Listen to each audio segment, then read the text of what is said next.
여러분은 너무너무 소중하고 귀하신 분들인 줄 믿습니다. 여러분은 여러분이 어느 정도의 가치를 가지고 있다고 여기시며 살고 계시는지 모르겠습니다. 오늘 본문 말씀을 통해서 우리가 얼마나 귀한 존재인지, 그리고 우리가 귀한 존재로서 어떻게 살아가야 하는지를 볼 수 있습니다. 틀림없는 것은요, 우리의 조건과 그리고 우리의 모습, 우리의 능력, 우리의 소유와도 견줄 수 없는 고유한 가치를 우리는 가지고 있다고 믿습니다. 이것을 우리는 자존감이라고 이야기하는 것이죠. 그래서 자존감은요, 이 세상의 그 어떠한 것에도 영향을 받지 않는 것이 자존감인 거죠. 사람들은요, 자신의 가치를 높이기 위해서 얼마나 애를 쓰는지 모릅니다. 그래서 마치 자기 키가 한 자라도 더하게 되면 자기의 존재감이 높아지는 것처럼 생각하기도 하고, 그래도 어떤 메이커로 자기를 꾸미게 되면 자기가 더 괜찮아지는 것처럼 생각하기도 하고, 이름 있는 아파트에 살면은 자기의 존재가 더 귀해지는 것처럼 생각하기도 하지만, 이제 우리는 살아계신 하나님 앞에서 그러한 생각이 얼마나 어리석으며 부질 없는 것인지를 고백하며, 이제 하나님 앞에서 하나님의 형상대로 지음받은 우리의 존재 자체가 이 세상 그 무엇보다도 귀하다는 것을 우리는 믿음으로 살아가는 사람들인 줄 믿습니다.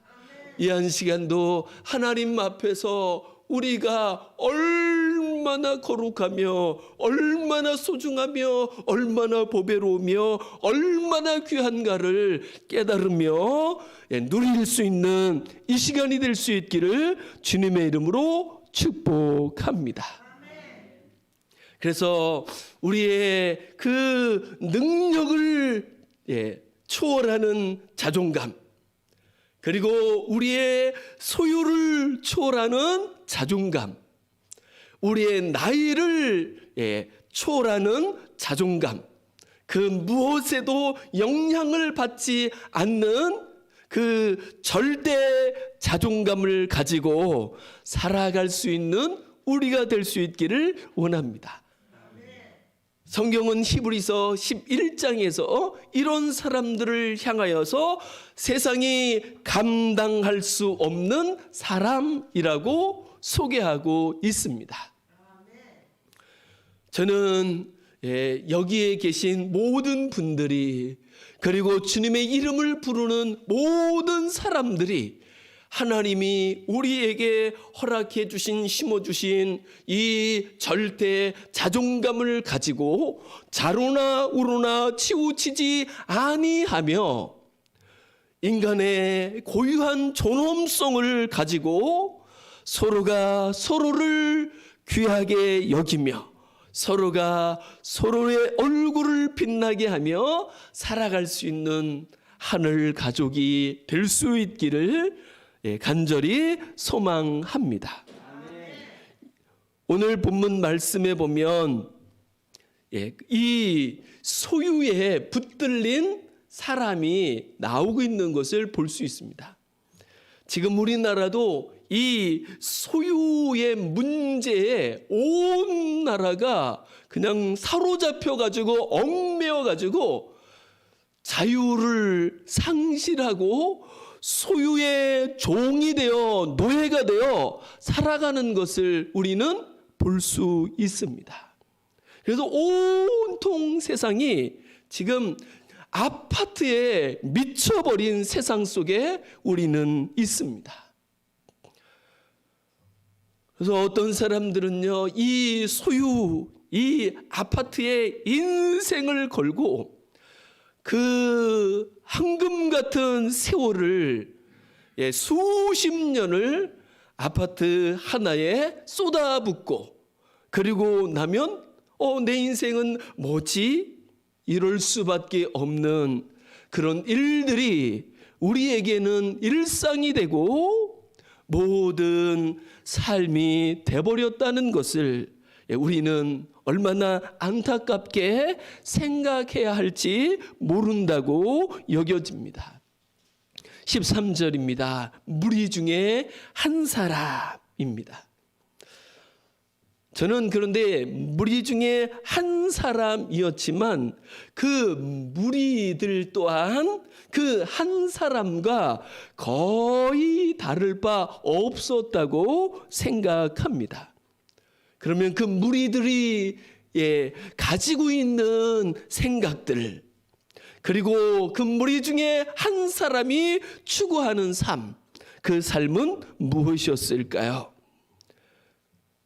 그의 예수님께 청하는 요구를 보면서 우리는 그의 삶을 엿볼 수 있습니다. 그가 예수님을 찾아와 예수님께 여쭙습니다. 부탁을 합니다. 뭐라고 할까요? 선생님, 내 형을 명하여 유산을 나와 나누게 하소서. 그러니까 이 예수님을 찾아온 이 사람의 관심은 유산에 있었던 거죠. 즉 소유에 있었습니다.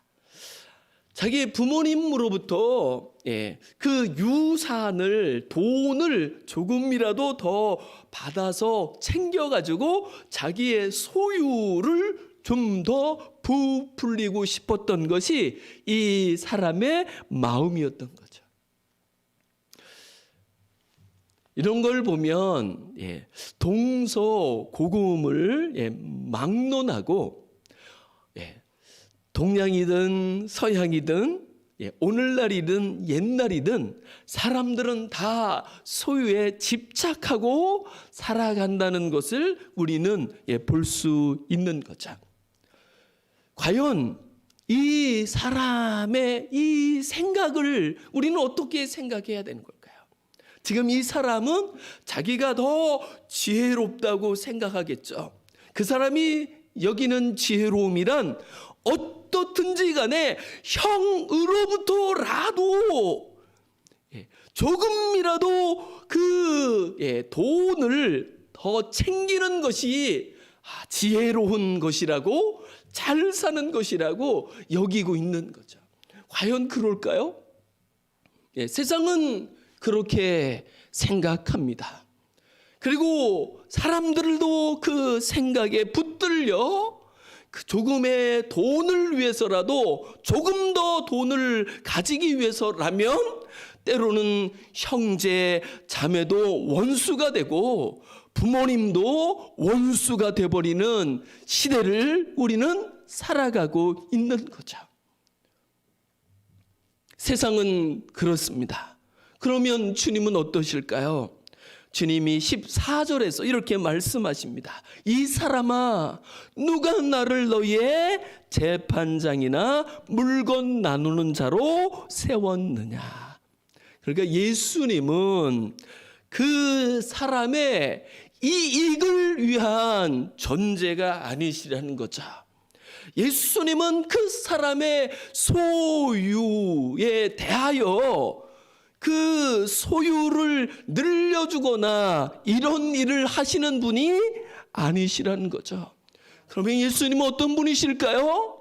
예수님은요, 우리를 부자 되게 해주시는 분이 아니라 예수님은 우리 영혼에 참 생명을 불어넣어 주시는 길이요 진리요 생명이 되시는 분이신 줄 믿습니다. 그렇기에 예수님은 이어서 말씀하시자. 이번에는 그 사람뿐만이 아니라 거기에 있는 무리들을 향하여서 말씀하시게 되는 것을 볼 수 있습니다. 그래서 15절을 보면 이렇게 말씀하시죠. 그들에게 이르십니다. 그 사람뿐만이 아닌 거죠. 그 무리들도 마찬가지인 거죠. 뭐라고 말씀하실까요? 삼가 모든 탐심을 물리치라. 왜 그럴까요? 왜 탐심을 물리쳐야 할까요? 왜 이 소유에 붙들려서 그 소유를 더 키워가고자 하는 이 마음을 물리치라고 하는 걸까요? 그것은 그 다음 구절에서 말씀하고 있습니다. 사람의 생명, 그 생명이 소유에 넉넉한 데 있지 않기 때문에 그렇습니다. 사람의 생명은요, 소유에 있는 것이 아니라 돌에 있는 것이 아니라 바로 생명의 근원이 되시는 하나님께 있는 줄 믿습니다. 그러므로 소유보다 더 중요한 것이 있다고 한다면 그것은 하나님을 믿는 믿음입니다. 그리고 하나님을 믿는 믿음은 이 세상의 만물보다도 천하보다도 귀한 가치를 가지고 있는 줄 믿습니다. 그러나 사람들이 이 믿음이 없기 때문에 보이는 세상에 집착하고 보이는 그 소유에 얽매여서 살아가게 되는 것을 우리는 볼 수 있는 거죠. 그래서 그 소유의 문제 때문에 세상은 얼마나 많은 시기와 질투와 다툼과 싸움과 전쟁이 난무하는지 모릅니다. 이런 세상에 대해서 야고보 사도가 꼬집고 있는 말씀 한 절을 저희가 같이 한번 살펴보시면 좋겠습니다. 야고보서 4장입니다. 1절, 2절 말씀을 보시면 이렇게 말씀하고 있습니다. 너희 중에 싸움이 어디로부터, 다툼이 어디로부터 나느냐? 너희 지체 중에서 싸우는 정욕으로부터 나는 것이 아니냐. 탐심으로부터 모든 다툼과 싸움이 벌어진다고 말씀하고 있는 거죠. 그러면 그것을 통해서 우리가 얻을 수 있는 것은 무엇일까요? 2절은 이렇게 이야기합니다. 너희는 욕심을 내어도 얻지 못하여 살인하며 시기하여도 능히 취하지 못함으로 다투고 싸우는도다. 너희가 얻지 못함은 구하지 아니하기 때문이요. 우리가 진짜 생명과 진짜 복을 얻지 못하는 것은 하나님께 구하지 않기 때문이라고 말씀하는 거죠. 이후에 비유의 말씀을 16절부터 21절까지 예수님께서 말씀하시는데 누가복음 12장 21절은 이렇게 말씀합니다. 자기를 위하여 재물을 쌓아두고 하나님께 대하여 부유하지 못한 자가 이와 같으니라. 이와 같다는 것은 어떤 것을 이야기할까요? 하루아침에 망하면 모든 것이 끝장이라는 거죠. 한번 비유의 말씀을 같이 살펴보면 좋겠습니다. 16절입니다. 또 비유로 그들에게 말하여 이르되 한 부자가 등장합니다.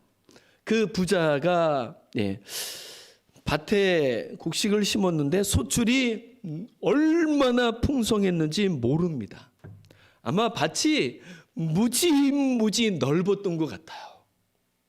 그래서 소출이 얼마나 풍성한지 17절을 보시면 소출을 쌓아둘 곳이 부족합니다.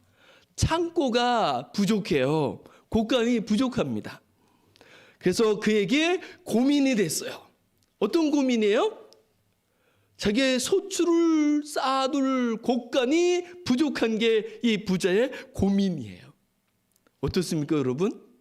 아마 세상은 엄청 부러워했을 거예요. 와, 좋겠다. 와, 좋겠다. 과연 그게 부럽기만 한 일일까요? 라고 하는 것에 대해서 우리는 예수님의 말씀을 통해서 세상 사람들이 다 부러워하는 그 일이지만 우리는 그렇지 않아야 한다는 거죠. 그렇지 않을 수 있어야 한다는 것이죠. 그는 이제 고민 끝에 아주 자기 생각에는 정말 기가 막힌 길을 찾아냅니다. 그 길은 무엇이었을까요? 내가 이렇게 하리라. 내 곡간을 헐겠다. 그리고 어떻게 해요? 곡간을 더 크게 짓겠다. 그리고 내 모든 곡식과 물건을 거기 쌓아두겠다. 이렇게 이야기합니다. 그리고 스스로 아니하죠. 뭐라고 이야기해요? 내가 내 영혼에게 이르되 영혼아 여러 해 쓸 물건을 많이 쌓아두었으니 평안히 쉬고 먹고 마시고 즐거워하자. 그래서 이 부자는 이제 부족함이 없어요. 과연 그럴까요? 20절에서 하나님이 말씀하십니다. 그 부자를 향해서 말씀해요. 곡간을 더 크게 짓고 더 많이 쌓아두어서 부족함이 없다 이렇게 자위하는 그 부자를 향하여 하나님이 말씀하십니다. 뭐라고 말씀하셔요? 하나님은 이르시되, 하나님은 이렇게 말씀하시죠. 어리석은 자여. 아니 이게 어리석은 걸까요? 아니요, 세상에서는 얼마나 지혜로운 일인가요? 이렇게 못해서 문제지 이렇게만 할 수 있다면 얼마나 좋을까요? 그런데 하나님이 말씀하시잖아요. 어리석다, 바보 같다, 이렇게 하나님이 말씀하십니다. 그래서 21절에서 말씀하신 거죠. 자기를 위하여 재물을 쌓아두고 하나님께 대하여 부유하지 못한 자, 그 사람은 어리석은 사람이다 라고 소개합니다. 왜 그럴까요? 그것은 한 번 죽는 것은 사람에게 정하신 것이요 그 후에는 하나님의 심판이 있기 때문에 그렇습니다. 그러니까 하나님 없는 부유함이라는 것이 얼마나 부질없는 것인지 우리는 깨달을 수 있는 거죠. 하나님 말씀하십니다.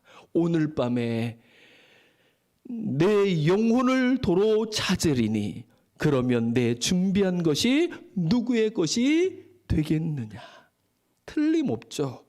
그 자녀들의 싸움터가 전쟁통이 될 확률이 거의 10중 8구입니다.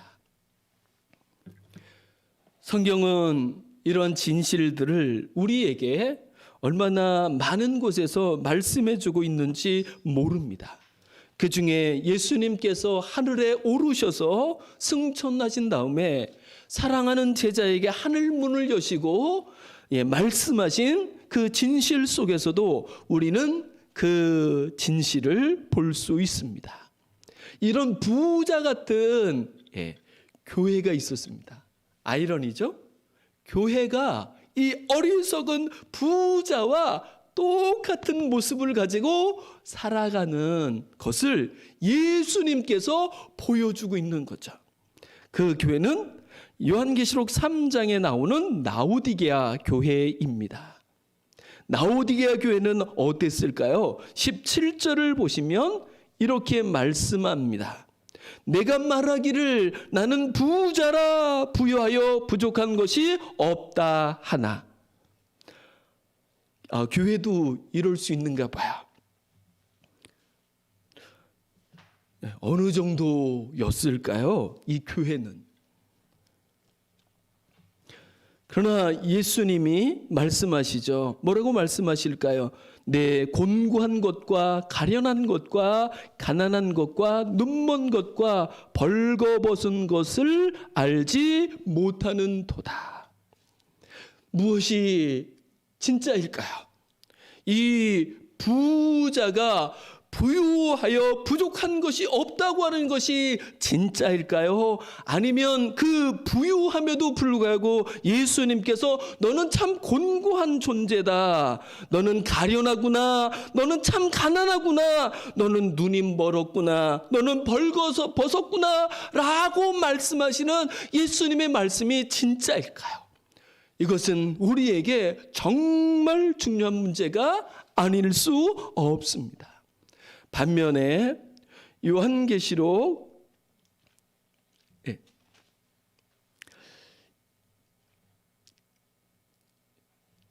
에 나오는 또 한 교회를 우리는 볼 수 있습니다.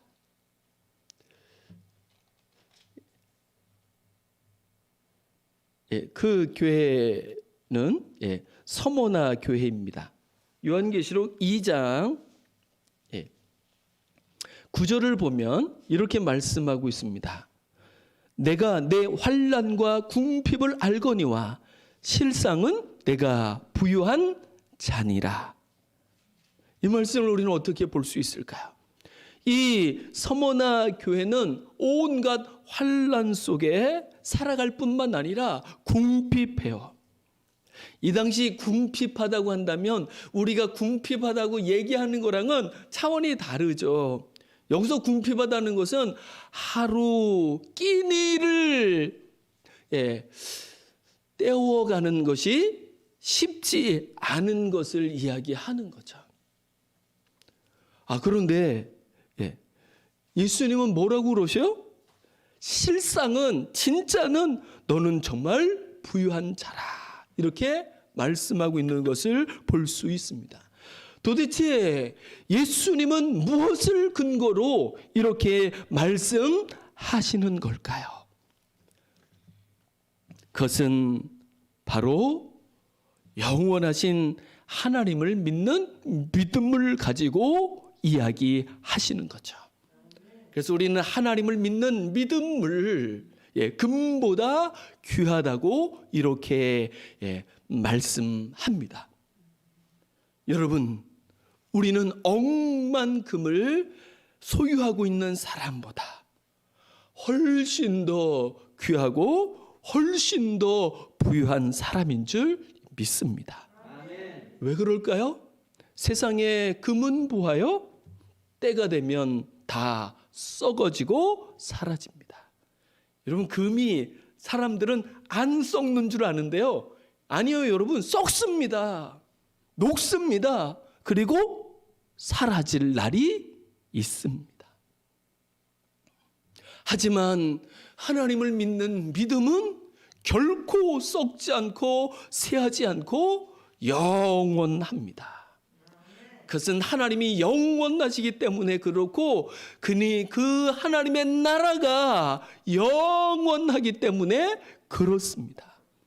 그러므로 하나님 앞에 있는 그 사람이 얼마나 귀한 사람인지를 다시 말씀드리면, 우리가 얼마나 귀한 사람인지 세상이 볼 적에는 어떻게 볼지 모르지만 영원하신 하나님이 보실 적에는 그렇다는 거죠.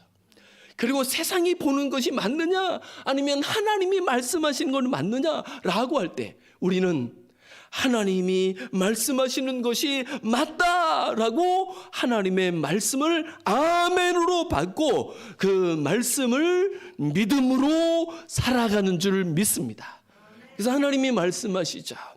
오직 의인은 믿음으로 말미암아 살리라 라고 하나님은 말씀하고 있습니다. 그렇기 때문에 이제 예수님은 누가복음 12장 22절부터 사랑하는 제자들에게 말씀하시게 되는 거죠. 무엇을 말씀하시게 되는 걸까요? 22절 하반절을 보시면 너희 목숨을 위하여 무엇을 먹을까, 몸을 위하여 무엇을 입을까 염려하지 말라. 목숨이 음식보다 중하고 몸이 의복보다 중하니라. 정말 기가 막힌 말씀이죠. 사람들은요, 자기가 이 목숨을 지금 살고 있는데도 불구하고 그 목숨의 가치를, 그 생명의 가치를 망각하고 무엇을 먹을까 하는 문제에 붙들려 가지고 염려하고 걱정하고 근심한다는 거죠. 여러분, 몸이 중요할까요? 옷이 중요할까요? 당연하죠. 몸이 중요하죠. 그럼에도 불구하고 사람들은 이 중요한 몸이 지금 이렇게 있는 것, 존재하는 것, 그것을 감사하고 누리기보다는 그 몸에 입는 그 옷 가지고 근심하고 걱정하고 염려하는 일들이 많다는 거죠. 정말 중요한 것이 무엇일까요? 그것은 우리의 생명이죠. 우리 육신의 생명보다 더 중요한 것이 있습니다. 그것은 우리 영혼의 생명이죠. 그러므로 이 생명을 누리고 있는 사람이라고 한다면 어떻게 살아가야 할까요? 작은, 아주 짧은 사소한 것 같은 생명을 가지고 살아가는 까마귀를 보고, 그리고 식물에 불과한 백합화를 보아도 우리는 우리가 어떻게 살아가야 하는지를 볼 수 있다고 예수님은 말씀하시는 거죠. 그래서 24절을 말씀하죠. 까마귀를 생각하라. 이거는 참 아이러니한 것 같아요.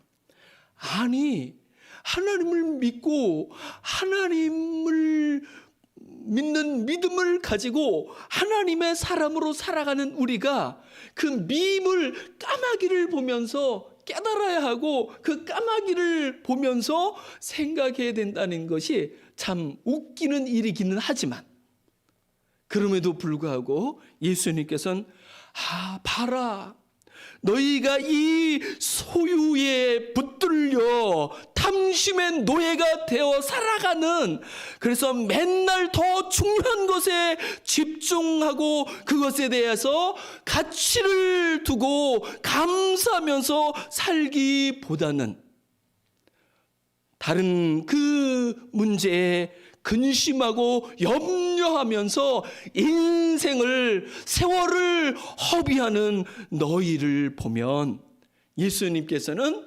안타깝기 그지없는 거죠. 그래서 까마귀를 한번 생각해 보아라 라고 이야기하는 거죠. 한번 까마귀를 생각해 보죠. 어떻게 살까요? 심지도 아니하고 거두지도 아니하고 골방도 없고 창고도 없습니다. 그런데 그 까마귀는 염려하지 않습니다. 그 까마귀는 근심하지 않습니다. 그러면 어떻게 살 수 있어요? 우리는 염려를 해도 살기가 어렵고 근심을 해도 살기가 어려운데, 염려도 안 하고 근심도 안 하고 더군다나 심지도 아니하고 거두지도 아니하고 골방도 없고 창고도 없는데 그 까마귀는 어떻게 살아갈 수 있을까요? 네, 하나님이 기르십니다. 하나님이 기르십니다. 그래서 까마귀가 살아갑니다. 여러분, 겨울철이 되면 수원에 얼마나 많은 까마귀가 몰려드는지 아시죠? 수원이 그런 곳입니다. 그렇게 살만한 곳입니다. 특히 권선구 쪽에는요, 까마귀 떼가 얼마나 많은지 몰라요. 우리 이명란 집사님 아마 그쪽에는 살짝 왔다가 이렇게 빠질 거예요. 그런데 호메실 쪽만 해도 많습니다. 많아요. 그런데 그렇게 수많은 까마귀들이 얼마나 잘 살고 있는지 모릅니다. 아니 어떻게 살까요? 네, 하나님이 기르시고 계시기 때문에 그렇습니다. 하나님 말씀하시잖아요. 너희는 새보다 얼마나 더 귀하냐. 너희는 새보다 얼마나 더 귀하냐. 예수님이 새에다가만 비유하는 걸까요? 아닙니다. 이 세상 무엇보다도 너 자신이 귀하고 귀하다라고 말씀하시는 거죠. 여러분, 이 세상의 모든 것보다 우리 자신이 훨씬 더 귀합니다. 이 가치를 액면 그대로 믿음으로 받고 그 존재를 누리면서 살 수 있는 우리가 될 수 있기를 주님의 이름으로 축복합니다. 아멘. 백합화도 이야기하시죠. 그러면서 28절 이렇게 말씀합니다. 오늘 있다가 내일 아궁이에 던져지는 들풀도 하나님께서 이렇게 훌륭하게 입히시거든 하물며 너희일까 보냐. 믿음이 작은 자들아. 실상 하나님께서 우리에게 예수 그리스도의 보혈로 말미암아 입혀주신 그 빛나고 순결한 세마포는요, 이 세상 그 무엇과도 비교할 수 없는 그런 아름답고 영광스러운 옷인 줄 믿습니다. 여러분 보이십니까? 내 옆에 있는 분이 예수님의 보혈로 말미암아 입게 된 그 빛나고 거룩한 세마포를, 그 분을 이 세상에 어떤 옷과 그 무엇과 비교할 수 있겠습니까? 여러분, 우리는 그렇게 하나님이 입혀주신 옷을 입고 지금 존재하고 살아가는 사람들인 줄 믿습니다. 그래서 예수님은 말씀하시죠.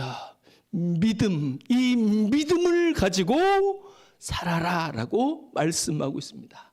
우리 인생의 답, 하나님의 귀하게 여기시는 그 하나님의 사람으로서 우리가 살아가야 할 삶, 그것은 근심이 아니라 염려가 아니라 그것은 오직 믿음인 줄 믿습니다.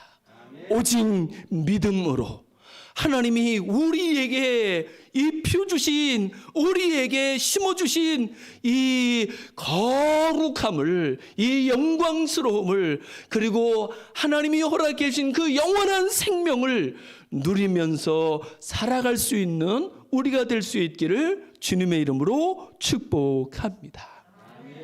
그것을 우리는 또 다른 말로 하나님의 나라라고 이야기합니다. 물론 우리가 살아가야 할, 영원히 살게 될 하나님의 나라, 새하늘과 새 땅이 도래하는 날이 올 것입니다.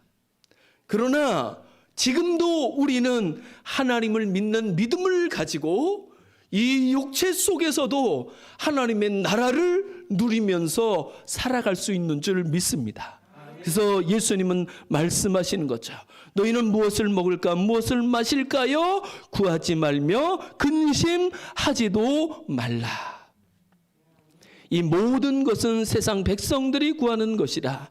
너희 아버지께서는 이런 것이 너희에게 있어야 할 것을 아시느니라. 다만 너희는 그의 나라와 그의 나라를 구하라. 그리하면 이런 것들을 너희에게 더하시리라. 그러면서 32절에서 예수님이 말씀하십니다. 적은 무리여 무서워 말라. 너희 아버지께서 그 나라를 너희에게 주시기를 기뻐하시느니라. 우리의 적은 그 수, 그리고 우리의 적은 소유, 이런 것들로 인하여 이제는 무서워하지 않고 두려워하지 않고 근심하지 않고 염려하지 않고 전능하신 하나님 앞에서 그 하나님을 믿는 믿음을 가지고 강하고 담대하게 하나님의 나라를 이 육체 속에서도 살아갈 수 있는 우리가 될 수 있기를 주님의 이름으로 축복합니다. 이 땅에서 이 믿음을 가지고 살아가는 것, 그것보다 귀한 것은 없습니다. 그리고 그 다음으로 중요한 것이 있다면 무엇일까요? 그것은 33절에 나오는 말씀입니다. 구제입니다. 사랑의 나눔 섬김인 거죠. 우리의 소유는 결국 좀 먹거나 도둑이 가져가거나 썩고 쇠하고 사라질 것입니다. 그런데 그 소유를 가지고 영원한 보물을 만드는 길이 있으니 그것은 바로 구제입니다. 그래서 진짜 부유한 것은요, 소유가 아닙니다. 소유한 것은 결코 내 것이 될 수 없습니다. 그러나 사랑하는 마음으로 소자에게 냉수 한 그릇이라도 나눌 수 있다고 한다면 그것이야말로 우리의 진정한 소유요, 보물이요, 영원한 영광이요, 상급이 되는 줄 믿습니다. 우리의 마음이 하늘에 있어 이제 그 하나님의 나라를 여기에서도 누리면서 살아갈 수 있기를 주님의 이름으로 축복합니다. 우리 시간 같이 한번 기도하시면 좋겠습니다. 주님이 말씀하신 이 진실하신 말씀 앞에서 주여 우리가 무엇으로 살리까? 주님은 말씀하셨습니다. 삼가 모든 탐심을 물리치라. 사람의 생명이 그 소유에 넉넉한 데 있지 아니하니라. 그러므로 말씀하십니다. 너희는 무엇을 먹을까 무엇을 마실까 하여 구하지 말며 근심하지도 말라. 예수님은 요한복음 14장에서 말씀하시죠. 너희는 마음에 근심하지 말라. 하나님을 믿으니 또 나를 믿으라. 내 아버지 집에 거할 곳이 많도다. 하나님을 믿는 믿음을 가지고 살게 해 주옵소서라고, 그 믿음으로 말미암아 모든 소유의 염려와 근심을 능가하며 믿음으로 기뻐하며 믿음으로 감사하며 믿음으로 세상을 다스리며 살아갈 수 있게 해달라고, 하나님을 믿는 믿음을 가지고 하나님의 나라를 여기에서도 살아갈 수 있게 해달라고 우리 같이 합심해서 기도하시겠습니다. 하나님 아버지 감사합니다. 죄한 시간도 하나님의 진실하신 말씀을 우리에게 허락해 주셔서 감사합니다. 주여, 하나님을 믿는 믿음을 가지고 그 소유의 문제로 말미암는 모든 근심과 염려를 능가하며 이기며 살아갈 수 있게 주옵소서. 주여, 믿음 가지고, 하나님을 믿는 믿음 가지고 이 육체 속에서도 하나님의 나라를 열어갈 수 있게 하시고 누리며 살아갈 수 있게 주옵소서. 주여 감사합니다. 고맙습니다.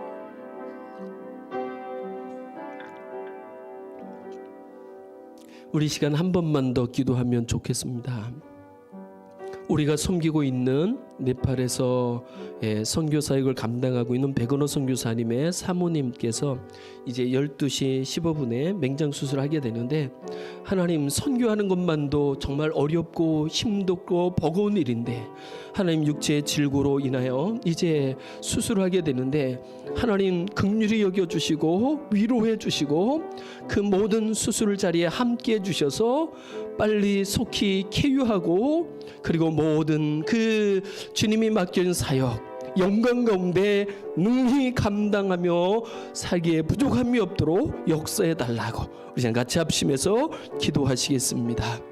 하나님 아버지 감사합니다. 우리가 함께 주님의 이름으로 섬기고 있는 하나님 백은호 선교사님 사모님, 하나님 맹장으로 인하여 이제 12시에 수술을 하게 됩니다. 아버지 하나님 불쌍히 여겨주시고 긍휼히 여겨주시옵시고, 아버지 그 선교지에서 그런 어려움이 없어도 어려운데 하나님 함께해 주셔서 주의 손으로 어루만져 주시옵시고 그 모든 수술 가정에 역사하사 깨끗하게 치유될 수 있게 하시고 속히 회복할 수 있게 하여 주시옵시고 하나님께서 허락하시며 믿음으로 나아간 그 모든 선교의 사역들 능히 감당하기에 부족함이 없도록 역사하여 주시옵소서. 주여 도와 주옵소서. 역사하여 주시옵소서. 주님 감사합니다. 고맙습니다. 함께해 주옵소서.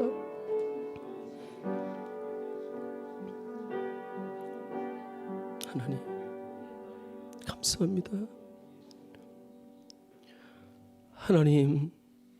하나님을 믿는 믿음을 가지고 이 육체 속에서도 하나님의 나라를 여기에서 열어갈 수 있게 해 주사 항상 참된 소망 가운데 강하게 하시고 담대할 수 있게 하여 주시옵시고 세상을 긍휼히 여기며 주님 주신 은혜로서 서로가 서로를 귀하게 여기며 사랑으로 종노릇하며 살게 하사 하나님의 영광의 날 잘했다 칭찬 들을 수 있는 우리 모두가 되게 해 주옵소서.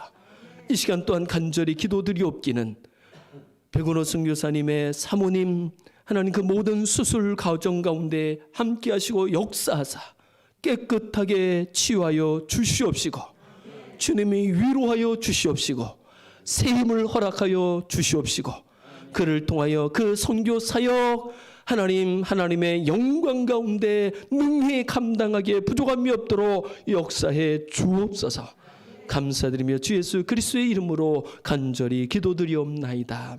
아멘.